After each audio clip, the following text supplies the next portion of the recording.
Welcome. Hi. Emery, Miles. Nice to meet you. Yeah. How's the tea? It's good. Yeah. Awesome. Okay, so I sent over those forms. Looks like you guys signed almost all of them. Yeah. I just wanted to have a quick conversation about what some of them mean, because we're in the habit of just signing things and not fully understanding. So, and I think it's important. These are big topics. The first thing I wanted to talk about was, a little bit about me and my approach to art therapy and counseling. I am a sculptor. I have a really active art practice, so that really informs my work here.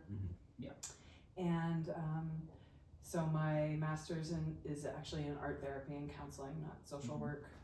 That can be kind of a different approach. So I wanted to mention that. And then my kind of theory that I am guided by is a feminist theory, which do you know anything about that type of counseling? Great. So I think the simplest way to explain it is that I have a very critical view of systems of oppression and power. And so in our work, I will see you as the individuals you are with your individual experiences, and also consider your place in society, your race and class and gender, and how those experiences also shape you. Okay. So you're going to be able to focus on like individual problems as well as just like together when we're in session? Totally, great question. And it's also like seeing the individual problem and the bigger affects the big picture. Yeah, exactly. Totally. It sounds like that'll be good work for us all. And then the last thing about art therapy from a feminist perspective is that it's very relational. So I know from your intake forms you both are in the practice of making art, and I'm guessing that art can be really healing and really soothing, and it helps you express yourself. And humans have been doing that since the beginning of time. Art itself is therapy. But with this relational aspect, it pulls in other people. For example, you guys are going to be making art together with me. So now we're all relating in this experience of art making, and I think that'll change it a little bit for you. I know it did for me. Any questions coming up so far? Okay, great. So one of the biggest things that I need to cover today is about confidentiality. So you can say whatever is coming up for you in here, and it will stay here. I'm not going to go to the restaurant and tell my friends. I'm not going to be talking about your problems in a cafe where people can overhear them. Not telling my kids. I won't even tell my cat, which is really saying something. There's a few exceptions. One is that I do work with a supervisor. Are you familiar with what supervision is like in therapy? No. Great. It's kind of like a therapist for therapists.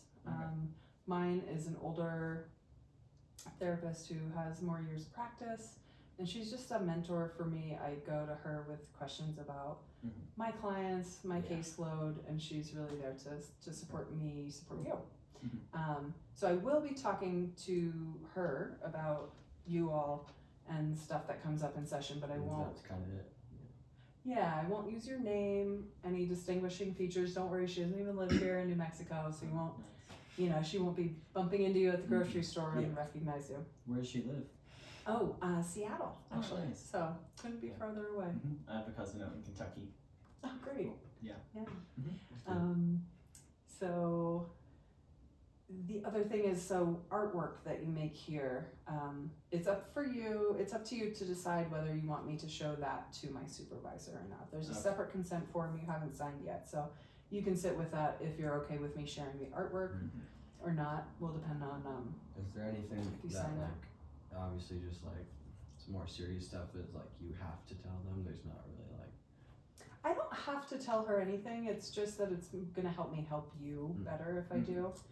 But that brings me to my next point. Restrictions with like what you can, are there any things you have to tell her?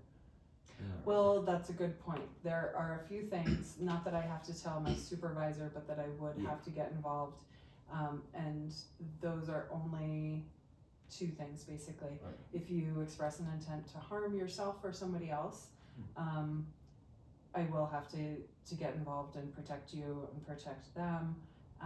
And then the other time I would have to break confidentiality is if a minor, a child, or an elder is being harmed or neglected. So other than that, those two experiences and sharing with my supervisor, what you tell me here, what artwork you make here stays here.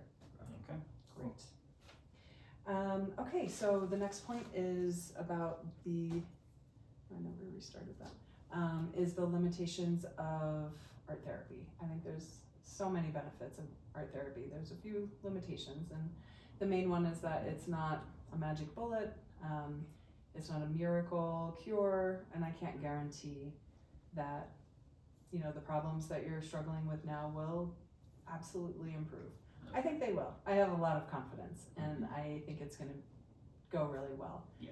But I just have to say that I can't guarantee it. And then the other thing is just that art really works with the subconscious, as I'm sure you know as artists, and it could bring things up that you weren't prepared for or don't anticipate or see coming, and those things can be difficult sometimes and uncomfortable.